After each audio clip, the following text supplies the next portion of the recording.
રાધનપુર વિધાનસભાના સાંતલપુર તાલુકાના 3 ગામની મુલાકાત લેતા ગુજરાત સરકારના રાજ્ય કક્ષાના મંત્રી પાટણ જિલ્લાના પ્રભારી જગદીશ વિશ્વકર્મા પાટણ જિલ્લાના સાંતલપુર તાલુકાના ફાગલી અને વણસોરી તેમજ કિલાણા ગામની મુલાકાત લેતા ગુજરાત સરકારના રાજ્ય કક્ષાના મંત્રી જગદીશ વિશ્વકર્મા પાટણ જિલ્લાના પ્રભારી સાંતલપુર તાલુકાની અંદર છેલ્લા 20 દિવસથી પીવાના પાણીની વિકટ સમસ્યા ઊભી થઈ છે તેને ધ્યાનમાં રાખી મીડિયાના અહેવાલ બાદ ગુજરાત સરકારના મંત્રી અને પાટણ જિલ્લાના પ્રભારી જગદીશ વિશ્વકર્માએ ગ્રામ્ય વિસ્તારોની મુલાકાત લીધી હતી। તેમાં ગ્રામ્ય રોડ રસ્તા પીવાના પાણી તેમજ લાઇટની અને શિક્ષણની ખૂબ જ જરૂરિયાત હોય અને ગામના લોકો દ્વારા તેની રજૂઆત કરવામાં આવતી હોય તેની સાથે આવેલું તમામ ડિપાર્ટમેન્ટના અધિકારીઓને ગુજરાત સરકારના મંત્રીએ સૂચના આપી હતી અને તાત્કાલિક ધોરણે આ વિસ્તારની સમસ્યા દૂર કરવા માટે સાથે રાખી ગ્રામ્ય વિસ્તારમાંથી અલગ અલગ પ્રકારની મંત્રી સમક્ષ કેટલીક રજૂઆતો કરવામાં આવી હતી તેની નોંધ લઈ યોગ્ય કાર્યવાહી કરવાની મંત્રીએ ખાતરી આપી હતી। તેમની સાથે રાધનપુરના ધારાસભ્ય લવિંગજી સોલંકી અને પાટણ જિલ્લા પંચાયતના પ્રમુખ હેતલબેન ઠાકોર, પાટણ જિલ્લાના ભાજપના પ્રમુખ રમેશભાઈ સિંધવ, ભારતીય જનતા પાર્ટીના સંગઠનના હોદ્દેદારો, જિલ્લાના કલેક્ટર, જિલ્લા વિકાસ અધિકારી તેમજ જિલ્લા એસપી તેમજ નર્મદા નિગમના અધિકારીઓ, પાણી પુરવઠાના અધિકારીઓ, શિક્ષણ જેવી અન્ય ડિપાર્ટમેન્ટના અધિકારીઓ જોડાયા હતા। 35થી વધારે ગાડીઓના કાફલા સાથે ગુજરાત સરકારના રાજ્ય કક્ષાના મંત્રી પાટણ જિલ્લાના સાંતલપુર તાલુકાના ગ્રામ્ય વિસ્તારમાં પીવાના પાણીની સમસ્યાને લઈને લીધી હતી મુલાકાત। જે ગુજરાતી સાથે મનુ ઠક્કર, રાધનપુર। મનુભાઈ, સાચી હકીકતો તમારા મીડિયાએ નીચે દર્શાવી જોઈએ। 3 ગામની અંદર સવારથી બધા ફરીએ છે, મને ધારાસભ્ય શ્રી, જિલ્લા પંચાયતના મારા પ્રમુખ, કલેક્ટર શ્રી, બધા જ લોકો, દેશના યશસ્વી પ્રધાનમંત્રી માનનીય મોદી સાહેબ જે રીતે વાત કરી રહ્યા છે કે છેવાડાના માનવી સુધી, છેવાડાના ગામ સુધી વિકાસ થવો જોઈએ, એ જ રીતે ગુજરાતના મુખ્યમંત્રી માનનીય ભૂપેન્દ્રભાઈ પટેલ સાહેબ પણ કે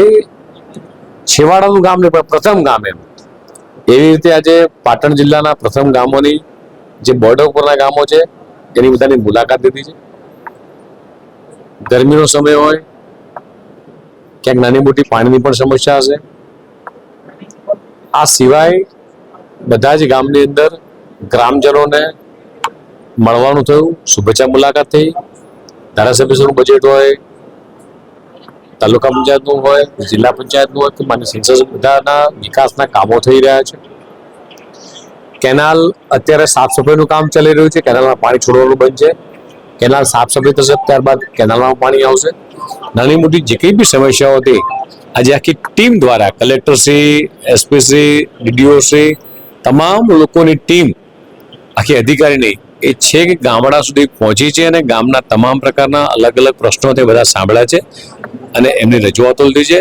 અને જે રીતે સહકારિતાને પ્રાધાન્ય પણ અપાવે છે એ રીતે ગામના ખેડૂતોએ પોતે એફપીઓ પણ બનાવ્યા છે અને સાથે સાથે જે રીતે એક બનાસ એફપીઓ એ વર્ષે 7 કરોડનું ટર્નઓવર કર્યું છે, એનો મતલબ કે ખેડૂતો સમૃદ્ધ થઈ રહ્યા છે। કોઈને 100 મણ, કોઈને 200 મણ, કોઈને 70 મણ, આ પ્રકારે જીરા હોય, એરંડા હોય, આ બધા પાક લઈ રહ્યા છે। ખેડૂતો પોતે ખુશખુશાલ છે। ખેડૂતો એવું કહી રહ્યા છે કે કદાચ સરદાર સરોવરનું કેનાલનું પાણી અહીંયા ના પહોંચ્યું હોત તો અમારે સ્થળાંતર કરવું હોત। લોકોએ દેશના યશસ્વી પ્રધાનમંત્રી માનનીય મોદી સાહેબનો પણ આભાર માન્યો, માનનીય મુખ્યમંત્રીનો પણ આભાર માન્યો છે કે આ નર્મદાનું પાણી જે કે આ છેવાડાના ગામડાઓ સુધી પહોંચ્યું છે અને એના કારણે ખેડૂતો પણ સમૃદ્ધ થયા છે। ખેડૂત સમૃદ્ધ રાધનપુર નગરપાલિકાના જે કંઈ બી પ્રશ્નો છે, હમણાં જે નવી બોડી ચૂંટાણી છે એમની રજૂઆતો સાંભળી છે અને એ તમામ કામો દેવજીભાઈથી માંડીને જ અમારા બેન પ્રમુખ છે એ પણ હતા, તમામ કામો સીઓને પણ આપ્યા છે જે મને ઝડપી પરિપૂર્ણ થશે। સીઓથી નગરપાલિકા રાધનપુર નગરજનોને અસંતોષ છે।